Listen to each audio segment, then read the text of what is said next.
Haha, that looks really cute. Oh, I love it! Welcome to the Mike Cassidy Photography Podcast.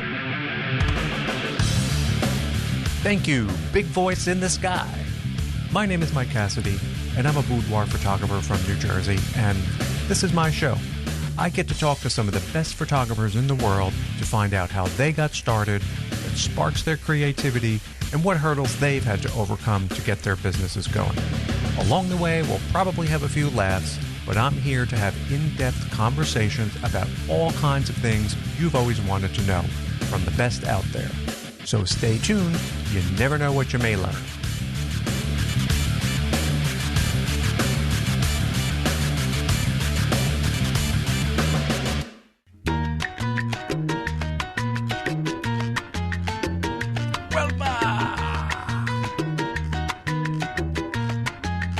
Are you dancing?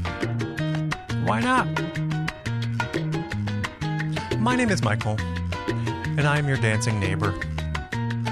We need a little happiness and dancing right about now. Are you getting a bit stir-crazy? I've been locked up for a few weeks now. As you know, I'm located in New Jersey, not too far from New York City, which is the epicenter of the virus outbreak here in the U.S., and it's a serious situation. We're still in peak pandemic mode here, and it looks like we may have a few more weeks to go till this starts to settle down and passes. As this comes into your area, just be mentally prepared to be locked up for like 4 to 6 weeks. You know, just stay happy. You'll get through it. What have I been up to? Well, a lot, actually. I've been working on a website for this podcast, and I'm not a great web designer by any means. And what I'm trying to do, honestly, is probably a bit over my head, but I figured, what else is going on? So I thought I'd give it a shot. I'm making a website that's going to automatically import the podcast episodes and let people play them on the website, and I'll be able to add some other features on this website in the future.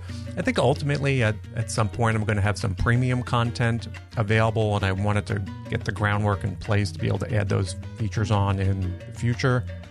And think about it, actually now there is no website for this show, so don't go there. I had to move the domain name to its new host, and I think it's still on the moving truck going to its new home. The new website is just on a temporary domain for the time being, and at the rate I work on things, it could be months before that starts to come together, but it's giving me something to do. And one thing about podcasts, if you're a fan of podcasts like me, this is a good time to listen to shows. You know, there's a lot of people producing photography podcasts out there. Basically every topic. There are pet photography podcasts, wedding podcasts, nature podcasts, general podcasts. You know, when I do a search, say like on Pocket Cast or Spotify for a photography podcast, there's a lot. And what's interesting to me is that you'll find shows on some app that you may not find on another. So search around a little bit, and you never know what you may find. And on some things, you can even drill down to search by episode titles, and you could find some interesting stuff out there. And podcasts are great to put on in the background if you're working at home, just hanging out, or just trying to kill some time. It's fun to search for new shows to listen to. It's been great for me, keep me busy. And what else? I got an email today from a photography site looking for me to produce some boudoir or other photography content for them. They sent me some documents. What they want mostly is like writing or video content that they can produce and resell. You get paid to create these items, and there's a revenue share involved. You know, what's interesting about the video part of it is that you don't have to edit anything. They edit and produce everything in-house, so I guess you just have to produce the raw video. So that can be a big time save for that part of it. You know, don't think I'm a video guy. I have to think about that. This face is pretty scary on video. One thing they sent me that did catch my eye was that this company is looking to put together like high-end, in quotes, workshops. They want to charge like $1,000 or more a person to attend these workshops, and I like the sound of that. High-end. Put me in a room with a bunch of people paying $1,000 or more to learn boudoir, and one of two things is going to happen. They're all going to come in Harry-Carry, or they are going to walk out of there boudoir geniuses. It's a gamble. I guess it all depends on what type of mood I'm in that day. Well, on to the show. Today's guest is Oksana Pali. Oksana is an excellent portrait, food, and branding photographer based out of Strong Island, or as you may know it, Long Island, which is not too far from where I am. Make sure you hop on over to her website and Instagram and take a look at her work. I'm so jealous because her photos are better than mine. Oksana is an interesting case on how your path in photography may change. She started out her career as a boudoir photographer, and now she is a super excellent portrait, food, and branding photographer. So how did that happen? Well, you'll have to listen to the show today to find out. So this is the point where I'm going to stop talking, and you can listen to Oksana. Just warn you, her photos are going to make you hungry. So stay safe, enjoy this episode, and keep dancing.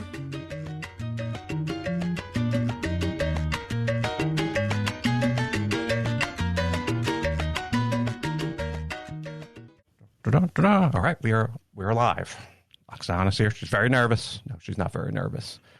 But before we even get started, my guest today is Oksana Pali. Oksana, introduce yourself to everybody listening.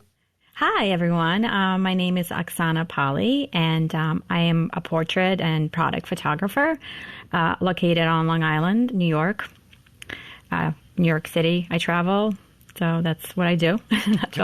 We're not far from each other. And before we even get going into this, there's one thing I have to bring up with you first is I have been following your new home now for like weeks, and so I feel like I'm your neighbor. Oh, I've been seeing everything come together.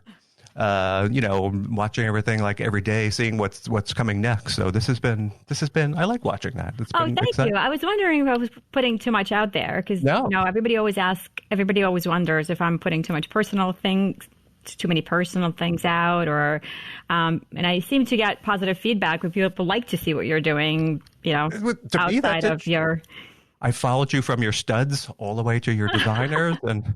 How everything is. See, I'm like a tile person, so I love to see all the tiles and how that all comes together. So I guess I either I missed that part or it's still. I'll make sure I'll add more tile for you. I can't wait. I can't wait to see your bathrooms. Okay, I don't have a lot of tile, but I have some. I saw your wallpaper in the one, but that's the way that all comes together. See, to me, I like art and stuff so that's fascinating to me. So that's a good job, and it's a big mess going all through that stuff, but when it finally all comes together, you're like, and then you forget about all that trauma of all that construction and the displacement and post-traumatic house disorder or whatever you want to call it. So how long did that take from you breaking ground there to? It's a long time. Well, for us, it's our second time doing something like this. It's our second time building a house, so it took us about a year, which is not that long. It takes some people longer, so it seemed long, but in the big it went by pretty quick. You weren't homeless during the process. You were in there.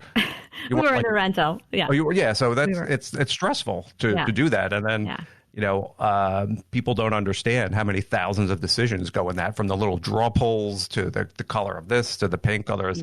It's not picking the wood. Picking your wood itself can take weeks for some people to. Exactly. And that's why I decided to hire someone to help me with certain decisions. It was it went much quicker, and I made sure there were certain decisions I wanted to make I wasn't sure about, like darker colors, to have someone with another eye look at it and help you with that was worth the money. It really was. Because there isn't enough Tylenol in this world was too much. That people can give with the headaches from going in and seeing 400 choices for hardwood and going, oh my God, I don't know where to be. Do we want the wide ones? Do we want the short ones? Do we want the gray ones? Do we want more traditional? We want hand scrapey. It's overwhelming. Your head starts spinning once you just walk in there. You're right. And it's difficult enough for one person to do that. But when two people or so are trying to come to a decision on something like that, it really makes it even worse. Well, I have to say that hiring a designer, she becomes like a marriage mediator too. Yeah, she has to help us merge our styles together. So, she brings something that we both like, which could cause a conflict, but it kind of avoids the conflict that would be. It's true. It really is a test of a relationship, I think, where you find out who you are, because it really is. And I've seen it. I go through it. Yeah, I've been through it. So it's and it's a trial. It can be a trial to put all that together. But enough about your home. See, I'm going to play something here. This music, because there's something I wanted to say to you, Oksana. And I've never said this to another photographer before, but your photos make me hungry. So that's why I wanted to bring you on this show today, to talk about this wonderful food photography. But not only that, you also do a lot of portrait work. So that was really, I saw that kind of work and I was like, wow. It really stood out to me. So that's one of the things we're going to talk a little bit about today. We're going to talk a little bit about your portrait work. And I just had your Instagram up, and I saw even you were doing some school photos too, which I don't know if that's a big thing in the Northeast. Do you find that people, or the high school pictures? Senior photos. Seniors, yeah. Yes. Mm-hmm. Yeah, because in this Northeast, I don't know if that's such a big thing. So I'll ask you a little bit about your experience with that kind of work, or if that's something new as well. So there's a lot to talk about. You got your hands in a lot of things there. But as when I have everybody on the show, the first thing we do is we go back in time a little bit. And when you hear that, I have so many sound effects. It's just like too many. We're going back in time. I wish I could do that in real life. I know. And I wish we could do that in real life. We're just going to go back to when you first got involved. And I want you to just talk a little bit about how you started in photography, or where the genesis was, and how you sort of became a pro when it comes to professional photography. Okay. Yes. All right. So I was studying psychology in college, and I was always interested in art. And I actually grew up in USSR most of my life. And I just, like, art was never seemed like a kind of like a business to me, like anything. So was always drawn to that. And I took photography classes. I took some photography courses in college, and, a hobby, just like a lot of photographers start as a hobby. Right. And, as a project, I needed to take some portraits, and some of my friends were hairdressers and makeup artists, wanted some updated pictures for their portfolios. I mean, we're talking about 2008 or something like that. Mm. And I did that, and they just came out phenomenal. So they loved it. She did the hair and makeup, and we went to the beach, and we did a whole bunch of different photo shoots. It became a thing. And then people started asking me to do their photos, and I was kind of just doing it for fun and for free. And then I kind of said, why don't I charge for this? It's a lot of work. And then I started charging for it. And then that's when boudoir actually just started to gain traction. I lived in Manhattan at that point. And I got one boudoir client who told all of her friends. And it just really became a thing without me realizing. Drawing. I finished college at that point. And I was working in the city. And I built a website all of a sudden. I was just getting, once this girl had a photo shoot with me, she posted her pictures on Long Island Weddings, something like that. It was a website. Yeah, and they had the forum and the chat room, and I was getting, I think I got like 100 messages. Isn't that funny how that happens like that? Yeah. So yeah, I was like, oh my God, this is like a legit business here. So I had to get an LLC. I was booked up 6 months in advance. And it helps that back then there was not a lot of competition. Right. It was new. Yeah.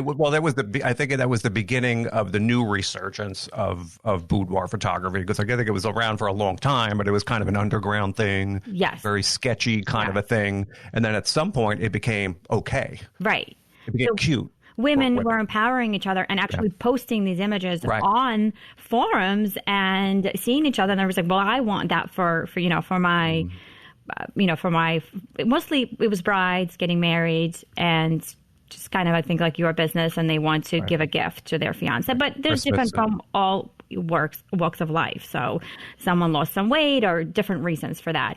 So they became very successful, and I was doing that for a while. While I was living in Manhattan. And then I got pregnant. So we moved out to suburbs, and then I lost my studio. And I just decided to focus on my kids, and I had a little kid, and then I had 2 kids in a row. And if you're creative, just like probably many of you listening, you just can't kind of shut that off, So I was home and I was cooking and, taking care of the kids. So I started taking pictures of food. Because I didn't have portraits.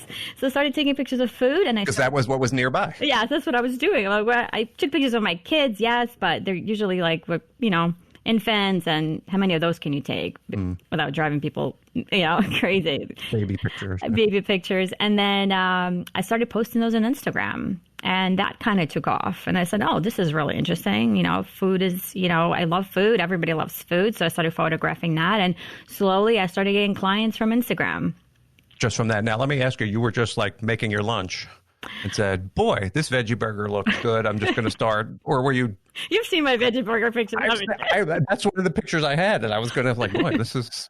So it was just your lunch, and then you started to, or were you making something just to kind of take a. Yeah, it was a little bit more thought out than that. It wasn't just, I didn't take a snapshot, because it does go a lot into prepping. So I would just say, okay, I'm going to make this, and thinking I'm going to photograph this. So I just, had some props, and I made sure that, so I started testing. I started playing around with it, the concept of food photography, and just like looking online on tutorials and things like that. So not always impromptu. I was cooking a lot, but I would carve out some time. Well, today I'm making this because I want to photograph it. For a specific purpose, you were doing something exactly. But then my family would benefit from it and eat it. Because it would be a delicious, a delicious meal. So that's how that just came about.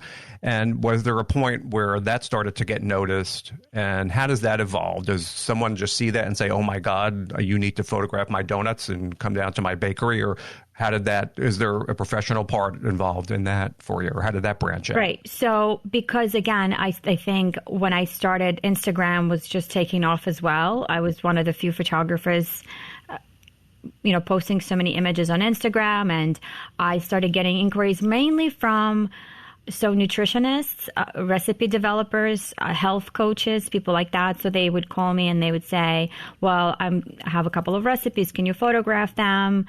Then a lot of brands reached out to me. Mm-hmm. And, some of them were, we'll send you a free product and we'll do that. Yeah, so I've done a couple of those, and then you just, there's stop doing that. For the practice of it. I did that for the practice and exposure too. So I've done some of that. And then I guess then the word of mouth starts. So one nutritionist tells the other nutritionist, and that's kind of like how that works. And but Instagram, again, recommendations. And I've had companies from California send me their products, and I would shoot them, and I worked with them on a monthly basis where they would just send me product, and I would shoot their social media stuff. And then send it back to them. Every month, yeah. Usually I don't send it back. They don't want it back. They just leave it with you. Have a bite at it. Now, you're doing this right from home, because this is one thing I guess you could do right from your... That's why I loved it. Yes. Yeah. That's why I loved it. I could do it from home, and, while the kids were little, it wasn't always easy. There's always bumps in the road. Distractions. Yeah, but you could do it as your time allows. You can get in there and right. It's not like a portrait. I could definitely do it when they're asleep. Right. Put everybody for a nap and then come back and do the cupcakes. Yes. In the kitchen.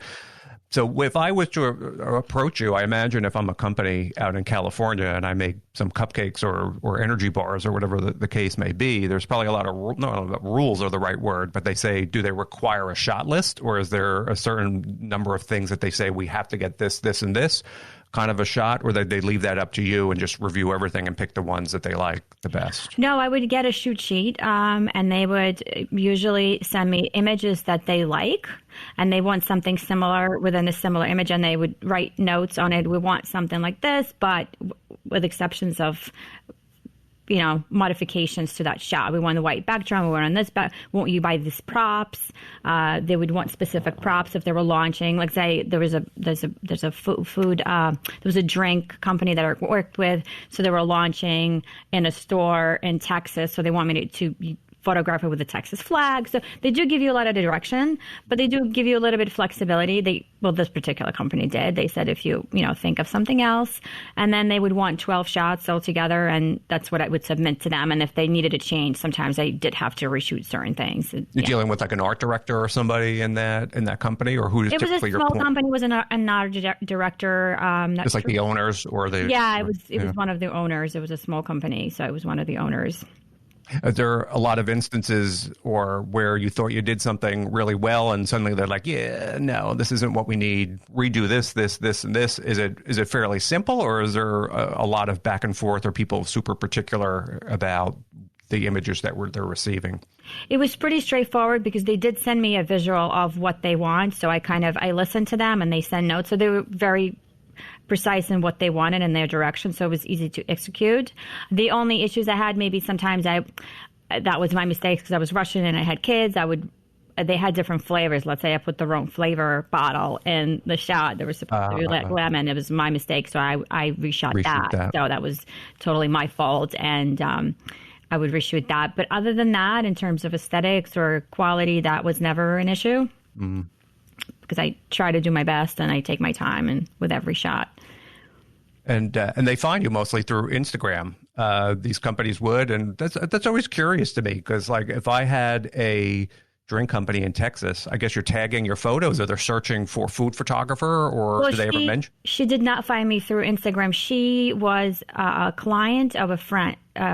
She was my client's friend, so they worked together. Used to work together. So she met me through her, and then she ended up following me on Instagram for a while before she contacted me. She did move to California, and then because she was following me on Instagram, I was fresh in her mind, and then she said, "Well, let me work with her because I know her style, and I could." So she decided to work with me, right? So she didn't go just looking on Instagram. Well, some people do that. Yeah, because I talked to some folks, and that's like the primary way they advertise their work. And I know I don't get a lot of people that personally contact me through Instagram because I don't see that as a great local search option. Like if you go to look for pizza, I don't think the first thing you do is go to Instagram and start searching. It's not like so it's always curious to me when someone finds somebody and they say it's through Instagram, that they're using very particular hashtags or it's random luck or so forth. I would imagine, a lot of that is still through Google, food photographer, and then they're still going to probably search local, Texas or California. Right. So it's interesting to me how they find someone halfway across the country, unless that person's work really stands out or your name starts to get known in that business. And you have to go see Oksana. She did this, and this for us, and it kind of comes through word of mouth. Well, it's like Instagram word of mouth, right? So if you're following somebody that you like, and then you see them working with me, so they might start following me as well. So I know, like, I have a client, Healthy with Nettie. She's a nutritionist and health coach. We work a lot together, so she'll post with me. We'll work together. She'll post about me in the stories and all of that behind the scenes. So people see that, and then they start following me, and then that's and she's how on a blog. Me.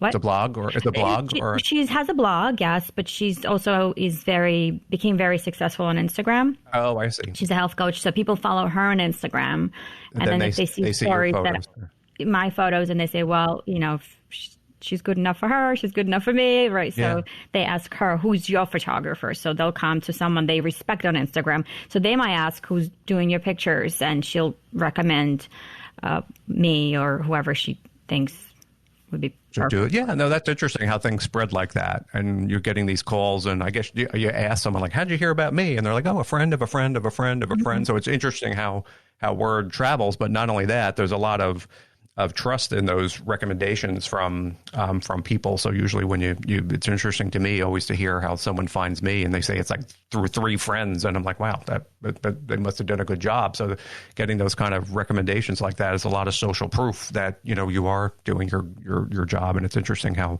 things spread like that.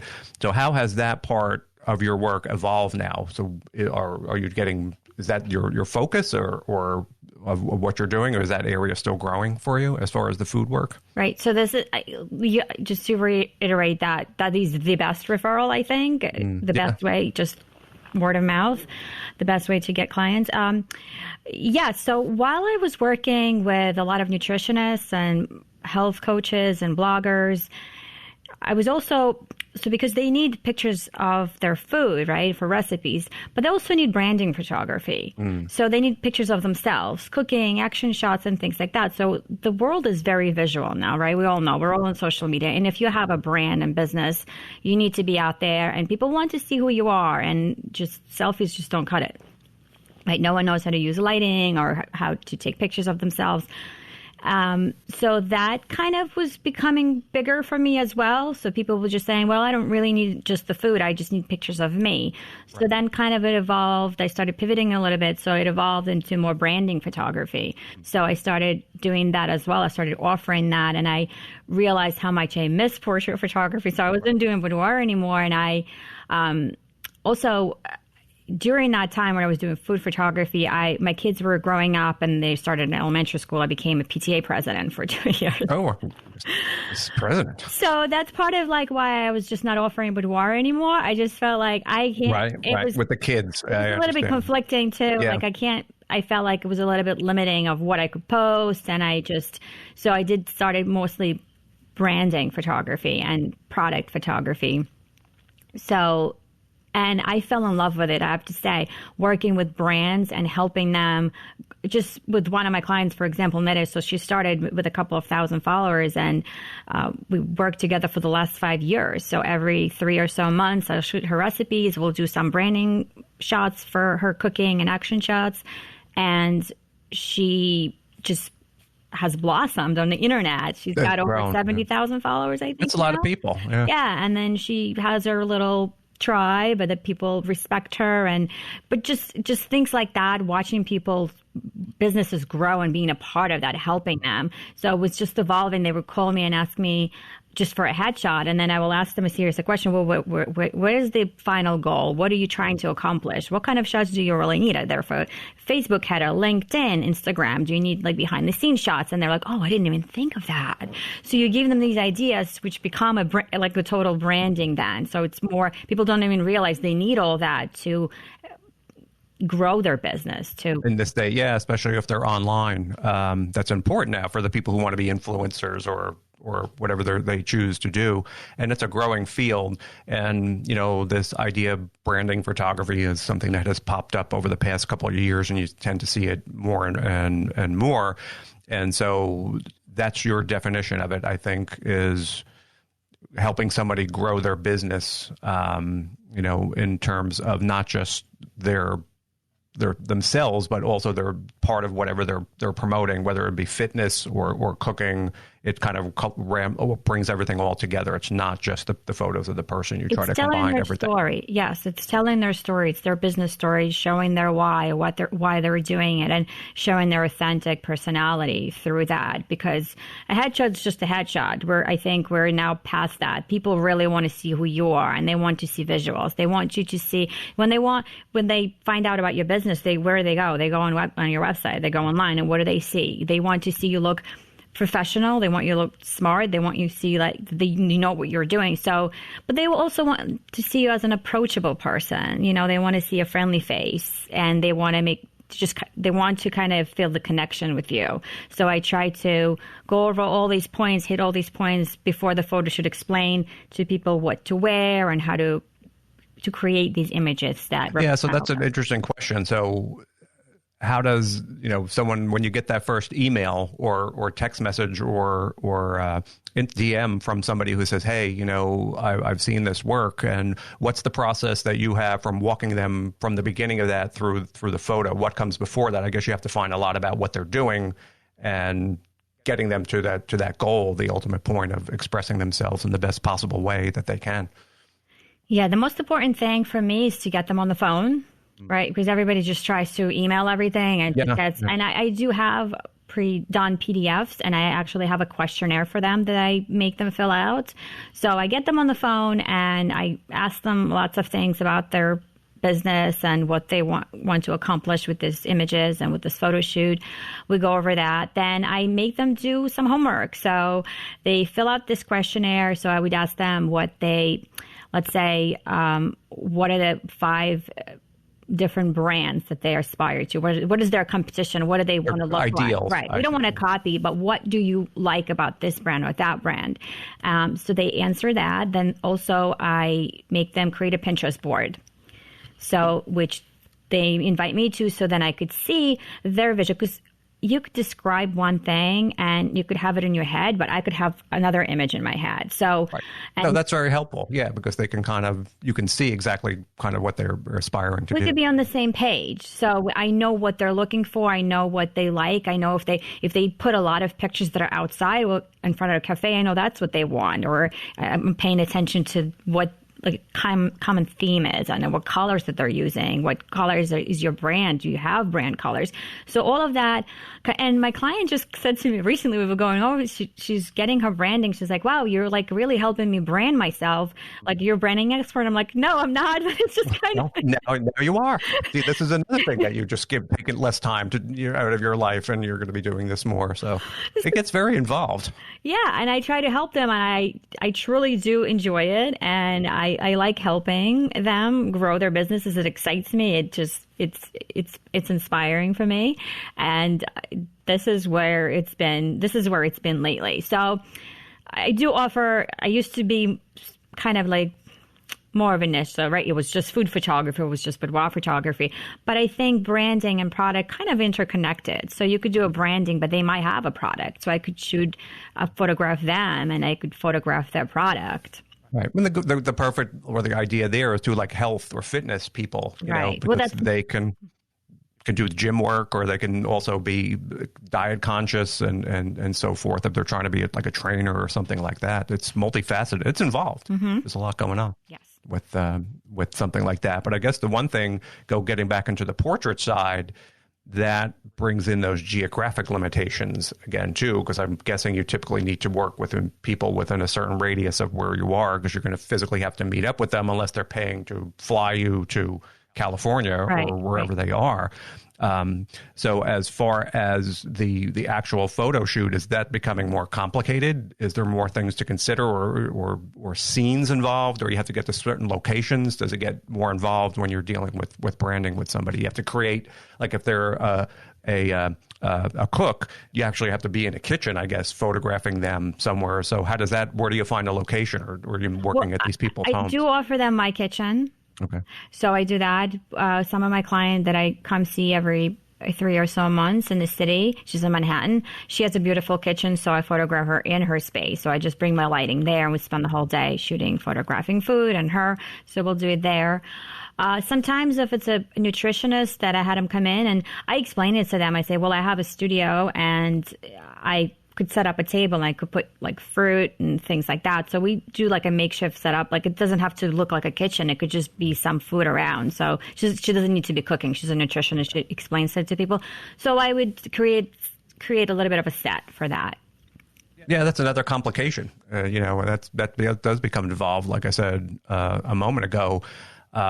Because food, and I guess just doing the food is easier because you don't necessarily have to be in a kitchen, because you're working with a much smaller space. Right. But when the person gets involved, there's a much bigger backdrop that needs to be accounted for. Correct. So you have to put them in that set. And especially if you're going in Manhattan, it's not fun dragging equipment around. And also props, right. So I have to bring all not only my lighting equipment, but I pack out it's definitely taxing on your body, because I just fill up my whole trunk of the car. And my husband helped me last time, and he was like, "Do you really do all this by yourself every time?" I said, "Yes." He's like, "Bring things up to the 14th floor, up and down.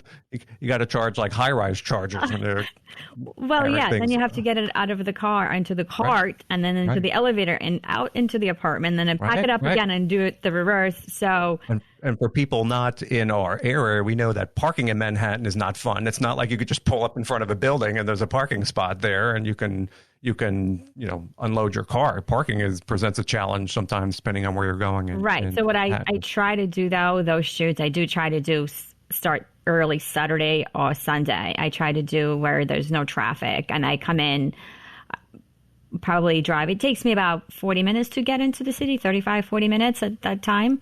And I leave at 6 o'clock in the morning, and I'm usually there, unpacked and everything around 7:15. And it just eliminates a lot of headache with the traffic stuff. The traffic and the parking. So I'm guessing in this situation too, it's not just you alone. You probably have to work with makeup people, or are you bringing anybody with you when you go in to do that? It depends on the people. So some of them have their own makeup and hair people that they schedule on their own. When it's my space, when people come to me, I do have someone come in. I try to have one person that does makeup and hair together because that's a big part of it. That's a big part of getting that look too. Is the coordinating. Styling. Yeah, I think that's probably one of the most challenging things. Really, is like finding the right makeup and hair artist. It's hard. That is reliable. Right. Do you find that in your business? Yeah, and I'm very lucky, and I have had a few people that have worked with me for like literally years and years, 4, 5, 6, 7 years, and I've had a few people, and what I do, and this, like I told you, I was doing an interview last week with one of my makeup artists who didn't charge her Bluetooth headset, and the whole thing went, we have to redo this, but not only do they have to be with the hair and the makeup, but they also have to be this calming force. Because as you know, when you're working with women, they're very nervous when they come in. They think it's going to be all right. You're going to serve. So there's more to it. I think for a good makeup person, they have to be very good with people, not just the makeup and getting them calmed. Especially with boudoir. That's, very nerve wracking. Sure. Even for a regular photo shoot like this, they get nervous. Women get nervous. Yeah. And so makeup, there's a lot of people, like, I guess it's like anything else that enter this field. But, there's a few that sort of rise to the top, and it's, you got to do a little bit of work and a little bit of luck to find someone, like you said, that's reliable, that's going to do good work, and it's going to be with, or it's going to show up, regularly. Right. Or someone, I have a photo shoot tomorrow and my makeup artist just canceled on me for tomorrow because of the coronavirus. Oh, yeah. Well, that's a big fear. So now the fear is spreading, and I have to scramble to find someone else last minute for tomorrow because I can't cancel my photo shoot. I can't do that to my client. So these are real challenges. For me, that is kind of a challenge. Mm-hmm. Having several different makeup artists to go to, I guess, is a... Well, I'll give you a few names when we're done with this. Okay. I'll give you a couple names. Okay. Will they travel to Long Island? I don't know. I'll see. They go because these women I know, they go all over New Jersey for weddings because I'm more central. They're all over the place. Yeah, I've have clients. I have a lot of clients from New Jersey, believe it or not. So for branding, for photography, they did drive out. I do have a photo shoot. I am coming to New Jersey because my parents actually live in New Jersey. So I figured I'll do that. I'll pair it together. But yeah, makeup is hard. But I guess even in addition to that, it's the styling. Right. Because people have to wear the right thing for the photo. So are you getting involved in that as well? Or are there styling people that have to come into play here? I don't have a stylist at this point. I would like to have one as I get busier, and like I said, my kids are getting older, so I'm starting to get more and more involved. I have more time. So I don't have a stylist right now. It's me. I have a couple of different options. I also offer glamour shots, and I just did a mother and daughter beautiful, more fine art kind of style. Right. So I have a couple of options. I always have a couple of options in my space because you just don't know what people to bring. I try to educate them. I think that's one of the most important things, especially for branding, but really for any kind of photo shoot, for them to know what to wear. Because and a lot of people don't know how to dress themselves.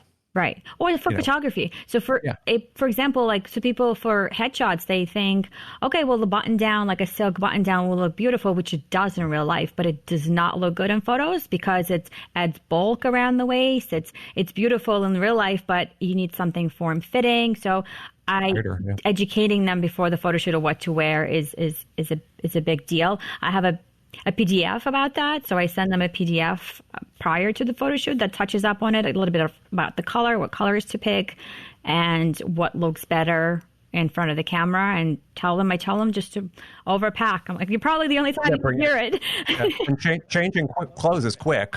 Yeah. And then, like I run into, I don't know if you run into this, sometimes people have like a favorite outfit and they're like, this is my favorite thing. And you're looking at it and going, well, all right, we'll just take a few, but you're not going to keep them because it just doesn't, people don't have a great sense of, I think they may love it, and that's enough. But in this situation, do you ever run into where someone sees something and you're kind of like, well, maybe that's not the best look for you? Do you? Yeah, they definitely bring them. Well, I do try to educate them before, and I show them examples with the images. Well, this is why this works. This is why this doesn't work, and I tell them, if you just stay away from print, and we'll go over colors. So usually they come somewhat prepared, and like I said, bring extra stuff. So if we don't I'd rather not use something than us not have enough. Sometimes it works most of the times, but sometimes that doesn't even work. Doesn't work. So I have extra, like just a couple of simple tops, just lying like around. A black top or something like that. That is easy, wash, and something's very simple and neutral. There's a lot involved. Yeah, there's a lot involved in that, and people don't realize ahead of time all the people and the time and the energy that goes into doing something like that. So who do you think? And this is a really tough question to answer. But when I look at your portrait work, I'm going to say it has like this bright and airy boudoir style to it, more pretty, like how really? Boudoir? Okay. I think, well, it's bright and it has to be happy, I guess, or when you're doing like branding. Yeah, for like branding, you don't want dark and moody images, I guess, for people who are like trying to be bloggers. That doesn't come across. But is that something that you consciously want to keep things very light and airy, or is that just how you tend to do it? That's not the best way to ask that question. But do you have to develop a style, and do you think that you're recognizable through a certain style in that branding photography, or is it just kind of, you don't think about that? You're not necessarily trying to set up the same lighting every time. It is what it is. No, you're right. I do. I am conscious of it. Definitely. I am conscious of it. And I'm conscious of it when I post things on Instagram, because I want it to be coherent. Because my food is kind of similar too. It's very bright. It's not like one of those dark and moody foods. Yeah. So that is my style. While I have to say I've been dabbling into more like a portrait-wise on the different side, more darker and moody kind of photography. But that's just for family photos or something like that, or glamour, like a glamour photography. But for branding, yes, mine is very happy, light, but sophisticated at the same time. Clean lines. I don't like a lot of clutter, and it's just minimalistic, but clean. Go through. Clean. And I just sent you may not see that. I sent you a link for a photo through that. If you click on that link, it shouldn't ruin your session. And people at home aren't going to be able to see this, but this is just one of the, I guess, branding photos that I came across. Okay, yeah. So tell me a little bit like this. See, now to me, this is very boudoir-y, or the light and cheery and bright. It's very pretty. Okay. So what was going on here? And I'll post these photos like in the show notes so people can see what we were talking about here. But tell me a little bit about what's going on with this situation where there's this. I'll just explain briefly. There's a woman with a laptop in the bed, and she's sitting in a chair and holding coffee, and very well made up and cute outfit, multiple outfits on in there. And what's the scenario or what's going on in that photo? So this is actually her apartment in New York City. And we wanted to convey the message of that she's approachable, right? As you see, like a white mug, light and airy. We have that beautiful chair. So just kind of, she looks approachable. She shows to see that she's blogging, obviously. She works from home. She's working from her bed. She's wearing a cute little button-down shirt. And there's a little bit of a leg showing, which would make it boudoir-y. And that's kind of the message that we wanted to convey that just like kind of a relaxed, homey feel. So people would connect to that, I think. It's happy. Yeah, obviously, it's always like very relaxed, like you said, an approachable type of a look. And what was she doing, or what is her? What was the point for these photos here? She's a health coach. So this is one of we've shot a lot of recipes at that day too. This was part of the shoot, and she needed some images for her website, for her blog. Okay. So we did. And I wanted to see Manhattan, that she lives in Manhattan. So we have a little bit of a view through the windows. And she's moved since then, but she's also still in Manhattan. I actually inherited that chair. I have it in my studio now. Oh, wow. Yes. But I don't have the city views to go with. So that's one thing that went in your trunk to go on there? Well, no, I had to get a moving truck to get that. It wouldn't fit in my trunk. But I offer that chair now. So that's interesting. I'm just going to pop one more up on the link here, and this is something just a little bit different. This was one of the food shots, and this is probably one from your kitchen, I'm guessing. This is one of the ones that makes me hungry, and I'll let you take a look at this first. Oh yes. This is a veggie burger. Yes, don't you just want to like that? This is why I said it makes me like very hungry when I see. But I guess that's the point. That's not to be joking about it, but that's the goal of something. It makes you hungry. That means it was a successful photograph. Right. And you're like, wow. And so, what is involved in doing something like this? Again, we're looking at this delicious veggie burger with looks like avocado and tomato on top of it, some lettuce. And lettuce on there. And this does not come off the grill looking like this, I'm guessing. It's not. Oh, so what goes into making that look just? And was that one that you were doing, or was this for somebody else? This one was for me. Yes, this one I did on my own. I believe. Maybe I did it for a client. They're all blurring together. This could have been a client's. I can't remember that now. It's right. It doesn't come out looking like that. And with this image in particular, you want height. So you want to shoot head on like this. You can't do a flat lay or anything like that. And the height is you see that I doubled up on the burger part actually. And you want to see, I'm actually salivating right now as I'm looking at it myself. Ladies and gentlemen, please stand by. Hold on, I gotta go some food. I was running to her kitchen.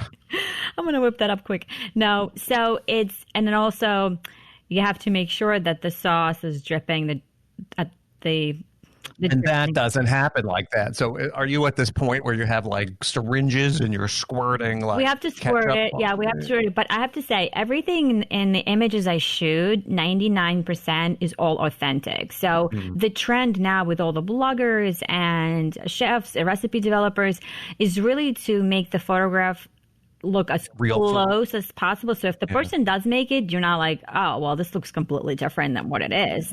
So you do have to, I use real ingredients. Like I don't use any glue instead of sauce. I mean, like it's real food, essentially. It's real food. I would, maybe the sauces I could modify a little bit, make them thicker or thinner. Some don't, it's sometimes to add maybe a little oil to things or spray things or there's a lot of tricks that go into I'm sure that's a whole nother thing to because certain things aren't going to look the way for very long that you want them. And I tell people, if I work with them, I say what certain things, let's say soups or whatnot, so undercook certain things, because if you cook with vegetables and stuff, they'll lose their color. They'll lose don't cook to eat it, really. You could finish it later. Let's cook it, photograph it, have a couple of chopped up, whatever ingredients do go in it, chopped up fresh, so we could throw some on the top just to kind of show what it is. So you would be responsible for doing this preparation work too. If I hired you to do this and said we need this, this, and this, you're in your kitchen going to Wegmans,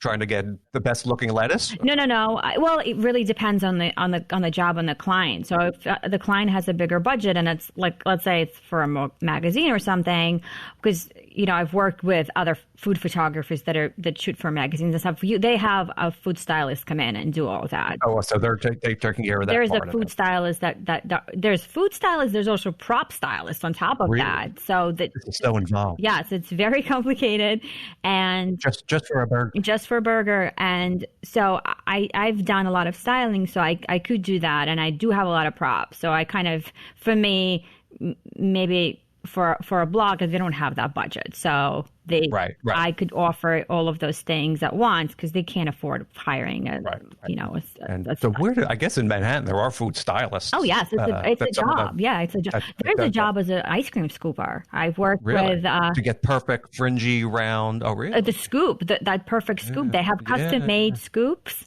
to actually scoop the ice cream the right way. There's a woman out there somewhere that has like a $5,000 special made scooper, and they fly her in a velvet pouch just to scoop the custard. Ice cream, yeah. Oh my goodness. There's food stylists for sure. There are many of them that are food stylists in Manhattan that just do, and they do a phenomenal job. And you as a photographer are really supposed to just control the lighting and sometimes stay out of the way, let them do it, so it becomes segregation. Well, you have to work as a team because they have to understand which angle you are coming from, because they could style it one way. Because I've worked with some people that are beginner food stylists, and they would style it and put it in front of me. I'm like, well, that's not how I was going to shoot it. So I had to kind of rearrange things because it's not how the camera sees it. So an experienced stylist will kind of understand which angle you're shooting from and what they'll angle everything correct to the and right. Usually when you do food photography, I always tether. For those who don't, do people probably know, do I need to say what tethering, which you connect your camera to the computer so you see the big screen right away. Yeah. So when I shoot food, I always tether so we both see it when the same. Make adjustments on the fly. Make adjustment. This needs to turn, this needs to turn. So the food stylists would see. So not all of them are created equal, but it's a job. Food stylist, yes. Yeah, so that's how it is. It is complicated, and all this for a bean burrito. I'm going to do one more here because I'm going to torture you again. And I like it. It's interesting to see hungry. And again, I'll post these photos in the notes, so these people driving have no idea what we're talking about here. But this is before I change my screen name. This is one other. This is. I was digging deep in the archives. Wow, you did travel back. Well, I forgot about these. Okay. So this is, tell me a little bit about this. It's like a fruit tart, or it's pastries? This is actually a toast. So toast. It's a whole wheat bread with almond butter on top of it, with fresh organic raspberries and just a little bit of that green mint as a pop. So this is mostly color and kind of composition. This was a snack that I was giving my kids at home. So this is at home with Oksana on a Wednesday afternoon. Right. Well, not always like that, but yeah. This is what I was playing around with it, the compositions and coloring and testing certain things. You cut every raspberry in half and just laid it on there with a little sprig on top, or those whole berries. Some of them are cut, some of them are cut, and they strategically placed. Each one of them is, yes. And then the idea, though, again, is it grabs somebody's eye. It makes something look like super, super delicious in that photo. And then a little bit on the technical side, what's going on around this? Or what are you doing is this natural lighting on here? Because I don't see any harsh shadows. It doesn't look like there's a lot of light interference here. It just looks very simple and clean. Yes, this was shot with natural light, which I don't use a lot. I don't do a lot of natural lighting now, but I was shooting this because I was in my kitchen. I had beautiful window light next to it. I had a door to go outside, so I could put this on the chair or something on the table. Right near and I would use the natural light from the window, and on the opposite side, I would put in a white foam board or something just to bounce a little bit, reflect a little bit of light back to get rid of the harsh shadows and just leave a tiny bit of the shadows. Because it's pretty. That's something you could frame and put on your wall in your kitchen. It's well, thank you. It's very nice. But one sort of a technical thing here, and this is something that always drives me nuts, I know when I work, but even little things like white balance in a photo like this can change the way everything looks. It could be too warm, it could be too cool. Mm-hmm. How do you work with that to keep everything on point? And I'm guessing if this is something that does have to go to print, that's super important in keeping everything very, balanced, color balanced properly. Is that something that you have to get involved with when you're doing that? Yes, I do sometimes. If I work with a client, I do shoot, especially with natural lighting. There's a lot of color cast. So when I was shooting, depending on the season, where I was shooting. So let's say it was in the summer, there was a lot of green outside. So I would just get a lot of green color casts on it. Or I do take a picture of a gray card. And I just try to balance it out that way. Yeah, I do. But when I work with clients, I definitely do that. Sometimes, because even go ahead. People don't think even the color of the paint in the room reflects and can change the way absolutely things look. Yes, absolutely. So I do use the card. It's tricky. That's a very hard part of it. I'm not very good at that. I use cards sometimes. Sometimes I try to color match, or in Lightroom try to get things balanced. But to me, it's not as super important. But I'm guessing if you're sending a picture like that to somebody, everything needs to be spot on. Correct. Any issues with that, or no? You have that system all kind of figured out. I haven't had any complaints. The only thing I was getting requests on sometimes was to sharpen it more. So let's see. This is I'm shooting on shallow depths of field, right? Well, that's what I was going to say too. Everything is very shallow. So sometimes I would send it to clients. Well, depending on the food, right? This was the image. This was the mood that I was going for, and I was shooting this for myself. So when I shoot for clients, it's definitely higher aperture, and I would try to get more in focus. But let's say it's a salad, and sometimes, I don't know, people tend to go, it was a big trend going with all the bloggers where they were like oversaturating everything and they were over sharpening everything. And when my clients would say, they say, I want a shot like that. I'm like, oh, it doesn't even look good. Normal. Yeah. I don't know why you want this. This looks oversaturated. This looks over processed, and they just wanted that like look. That was the trendy thing at the time. So I guess that comes down to, if they're paying you, you give them what they want, and that, even though it may not be in your preference, but those things tend to change and they tend to come and go. Is there any other trends you see? Like you mentioned, like real food, or now when you see a commercial on TV for like McDonald's or something, they show the hamburger that's this big, and then when you go to get it, it's really like that big. So there is definitely a trend to keep things more real now, or keep the ingredients real when you're doing something like especially online for the blogs and the recipe developers and nutritionists. That's definitely, they want to keep it as authentic as possible. And how about, do they have any input in the style that you use? Because me personally, I'm not very good with gear. I like to keep things as simple as I possibly can.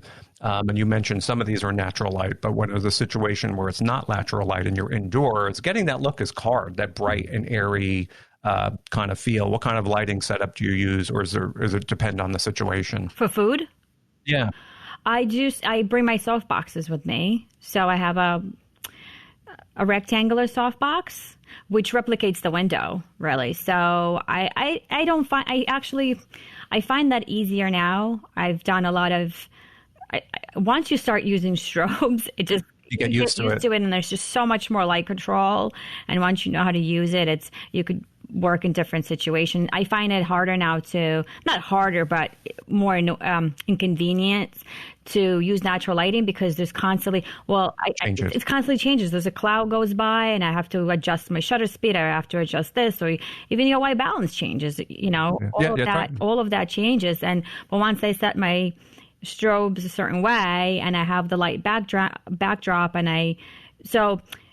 to go back to your question, you asked me if I want for food photography. I usually use a softbox, a large softbox, which replicates the window. It looks like, so the little highlights, specular highlights, they do look like a window. So always on or flash, or is it always on lights? It's not continuous. It's strobe. It's flash. Yeah, it's strobe lighting, not continuous. I mean, I could have modeling light on just to see where it's falling, but because I'm tethered to the computer, I see the image right away, and I could turn it up or down as I need.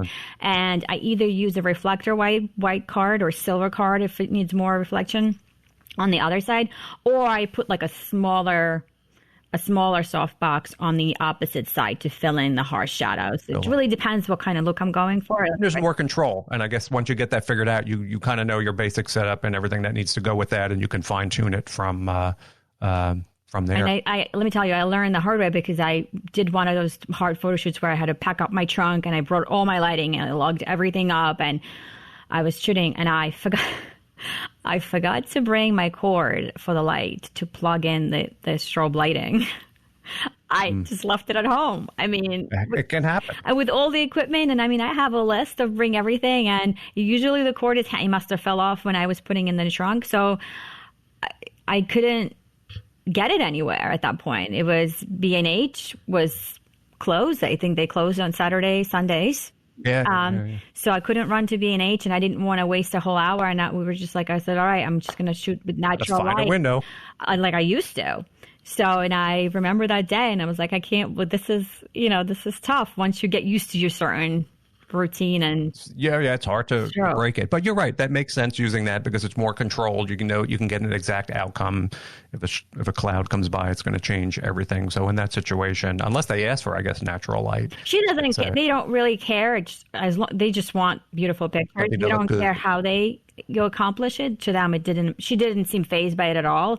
Because I try not to panic in front of her. I try to keep calm. I try to keep calm, and she's known I've worked with natural lighting with her before, so she knows that we could do it. But inside, I was just so mad at myself. Like, how could I forget this? But you made it out all right. You made it through. I did. Well, the good thing, I started as a natural light photographer. So it's just going back to your roots. I guess it's always good to know how to do natural lighting, because if you don't have it's hard.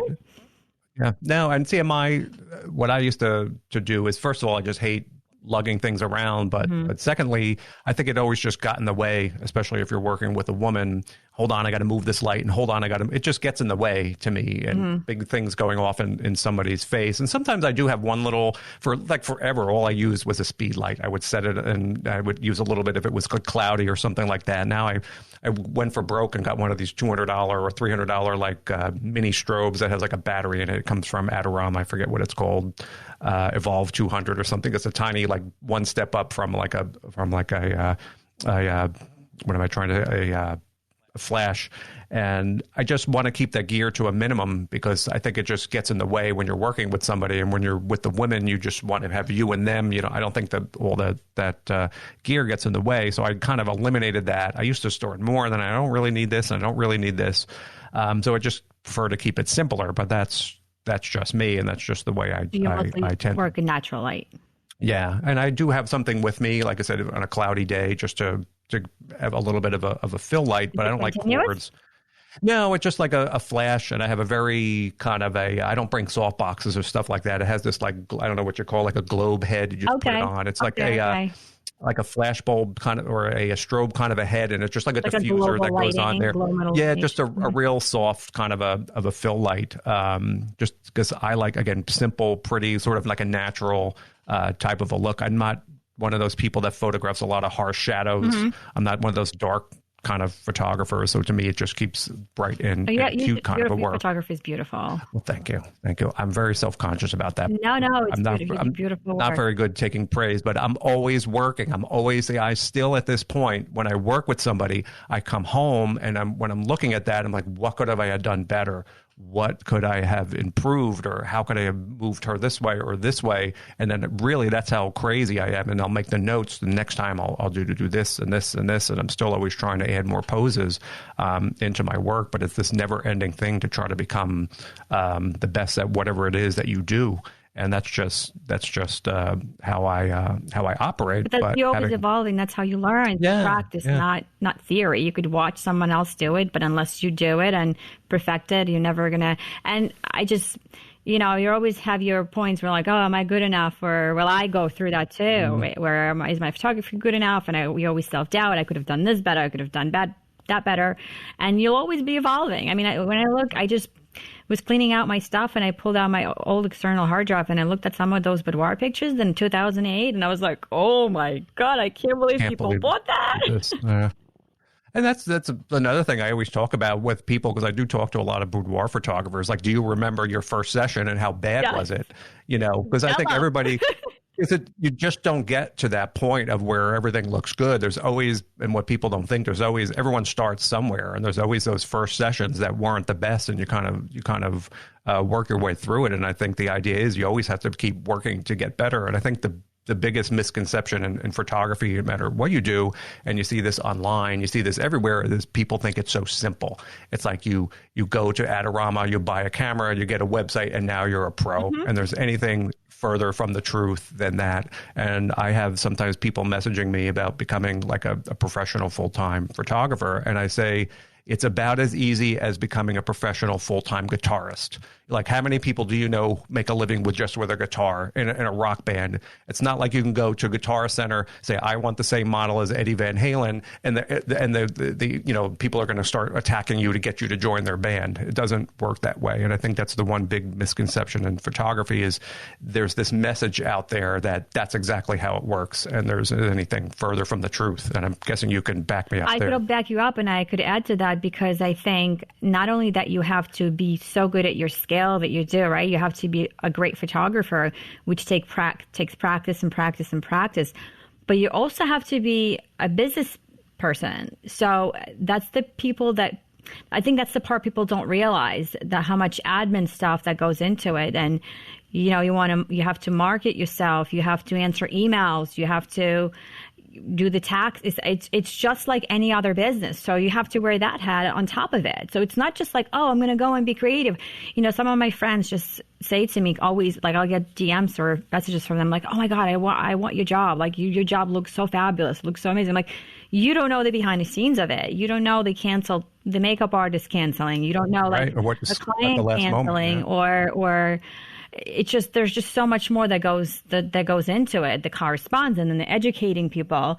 You have to love all of it. Or I don't love all of it. And then the retouching. That's very, very time consuming. That's another. That's my least favorite part of all this. That's a lot of work. That's most of the work. Do you outsource it? No, I do it myself. I'm the kind of person that I couldn't stand somebody else, because that has to be me. And I again want to keep things very simple, very seamless. I a long time ago, I could save a lot of my time by getting it right up front. I frame pictures exactly how I want them. I get the light how I want it. Very, very little, because it can take so much time, afterwards doing that. So I try to get most of it right up front. Little things that I fix, but I couldn't let somebody else do that. I couldn't outsource that, because then it wouldn't be mine, and you have no control on how they may change or do something. And the posing for this is crucial. I think the posing is crucial, because that's so much could be done with posing where you don't have to retouch that. And then, well, you're good at that, and we'll finish up here soon. I want to keep it too long, but I noticed you're doing more portrait work too. Yes. Yeah. So who's coming to see you for that now? Like, what type of woman who was your client now that's coming in to do some portraits? So, other than branding, this is kind of like a new avenue for me. I've never done that. I've been enjoying, because I work mostly with women, even with branding. So it's kind of like my style that women are drawn to. And so kind of any woman that's, I would say, in 40s and 50s maybe, that not that she's been forgotten, but she's been a mom for a while and she hasn't felt beautiful and she doesn't want to go for a full boudoir. She doesn't feel comfortable with herself. So like the glamour photo session where she could wear a beautiful gown and get her makeup and the hair done. I just had a photo shoot on the other day, a mom and the daughter, and the mom felt amazing. It was a mother and daughter day. The girl was 10 and she came with her mom and they both just felt beautiful for a day. And it's just an heirloom that they're going to keep forever. So forever, the two of them. And yeah, and the posing and all of that, it's not much different than boudoir in terms of you have to pose them in the right way. Yeah, because people don't know what to do, and their hands are, I don't know where to put my hands. Right. So it takes a little practice to learn how to do that. But I guess I was looking at your Instagram and I saw a couple on there that were portrait styles. There was a woman in a black dress. Right. The flowy dress, like a movement. You have the fans all going. You have someone throwing the dress in the well, they're the supermodel for the day. That's what I tell them. Right. Well, that's good. The pictures are very nice, but again, there's more work involved in that than what sort of meets the eye on in the front of that picture. So you're okay doing that in like studio? Where is that you're going in Manhattan to do that? No, that's in my space. Yeah. I had a makeup artist stay and for a little bit and help me do the dress flowing and blowing and. No, it's good because nobody has nice pictures of themselves. So that's something I always do with my people. I tell them to bring dresses, and I don't get that involved in that. But I always like to do some portraits for people at first, and they're like, "Why? I don't want to do this." But those photos get the most mileage because no one, well, not every. Well, this I shouldn't say that, but wants to show grandma or mom pictures of themselves with no clothes on. So they take these pictures in the dresses, and they're very proud of them, and they can show them to lots of people. So it's good. I think women need to do more. Well, I used to do that too. Now that you mentioned, I used to tell people when I did boudoir, I said, bring a dress or something a little bit more modest, just so you could frame it. I said, you will have your makeup and hair done, and these you will show to your significant other or yourself, whatever it is. But you want to maybe frame one or two. You want to share that on your profile or wherever. So just bring that dress, and also you could market that because some people are not comfortable you posting that. Now that. I found that very limited with boudoir because I was photographing a lot of teachers. Yeah, teachers or professionals, and I understand that, and but now that's changed too, where a lot of people do. It's just not as secretive as it used to be 10 years ago. There's always jobs like teachers where you can't, but that has changed. I found that's changed a lot, where people are like, yeah, you could use my picture, that's fine. So, okay, well that's I like great. But not only that, you could sell people very expensive wall art. Yes. If you do these portraits, it's just another avenue that you can make some money from. If you do like women's portrait photography, that's what I've been doing. I've been going towards print, and I tell them that don't stop hiding behind the camera as a mom. You're always taking pictures of your kids and you're always behind the camera. Just what will your kids find of you when they grow up, when they look for you, when you're gone? What will they see? A selfie? No, let them show you what you really are, like your inner beauty. It's important. I think more people need to do that. We're going to start a trend. We're going to get more people to come into women's portrait work. I just added one more thing to your plate now. You're like that bastard. Now I have to be in charge changing women's portrait photography in America. I'm not coming on this show anymore. I feel like that. I agree. I do. And people don't know they're missing it because they never had it. Yeah. That's really what that comes down to. And when they see those nice pictures, it's really it's hard to describe, but they love experience. It. Yeah. And you have the one I saw watching your one Instagram. I guess you have a little reveal wall. Yes. And the woman, I can't believe it. That's a great feeling. Yes, I know. And to see it in print, though, it makes such a big difference. If you send it to them online, they might love it. Yes, but it makes it real. In print and touching it and having it a tangible something that they could just take and put on the wall. It's a whole different experience. And that's a very unexpected part of doing that work that you don't think about, is that change, how you can impact, even if it's for a short time, how you can impact somebody's life like that and make their day a little bit better, where otherwise and it's a small gap. You're really bridging that gap between how they see themselves and what they really are. And you can connect those two things, and it's not that far of a distance. And then you can create that happiness in somebody's life. So that's part of the magic of that. But that's for another episode or another time. Yeah, I don't want to keep you too long. Thank you for coming on. Well, thank today. you so much for having me. We covered like a lot of ground, and see now. If I need some new branding photos, I'm only going to you. I wouldn't trust anybody. Oh, thank you. I'm going to be. This would crack your camera lens. No, it wouldn't. Face. You'd be like, no. There wouldn't be enough makeup artists on the East Coast to. No, don't say that. To do that, and then I'm going to be inviting myself over to your house too for some of those veggie burgers. For veggie burgers, and to look at my tile. That's right. I'll do your tile veggie burger, and do the tile do some. Some work, but just one last thing before we go, and this is again not a super easy question to answer, but anybody starting like in photography business like now, what do you think is like sort of one piece of basic advice you may give to somebody just starting, whether it is in boudoir or portrait or food photography, something that now that you wished you knew back when you were starting? No, there's so much. I'm just trying to narrow it down.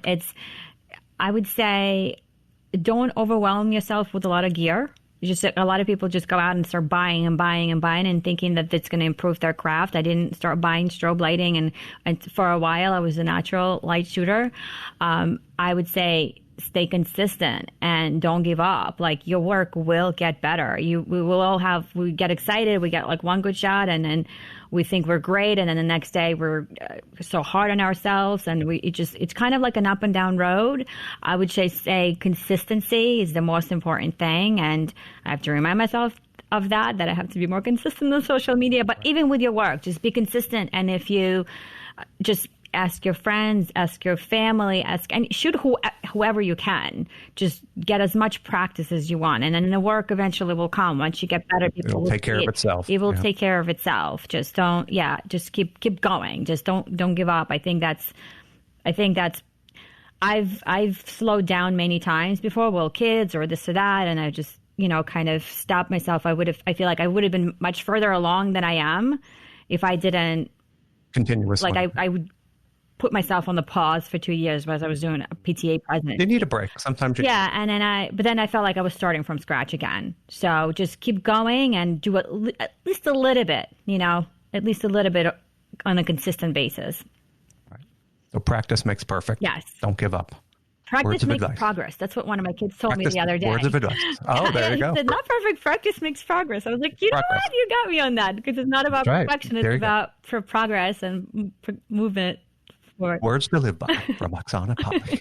And where can everybody find you? Where can we find your delicious food photos and everything else that you do on the interwebs? So everything is on my website. It's oksanapali.com. It's OKSANAPALI.com. And on Instagram, it's my handle is Oksana, OKSANA.PALI. And that's where I live, on my website and on Instagram. Perfect. And you did it. Yes, I did it. Thank you so much for having me. This was so much fun. It was a lot of fun to talk to you. Okay. Thanks for coming on. Thank you. Bye.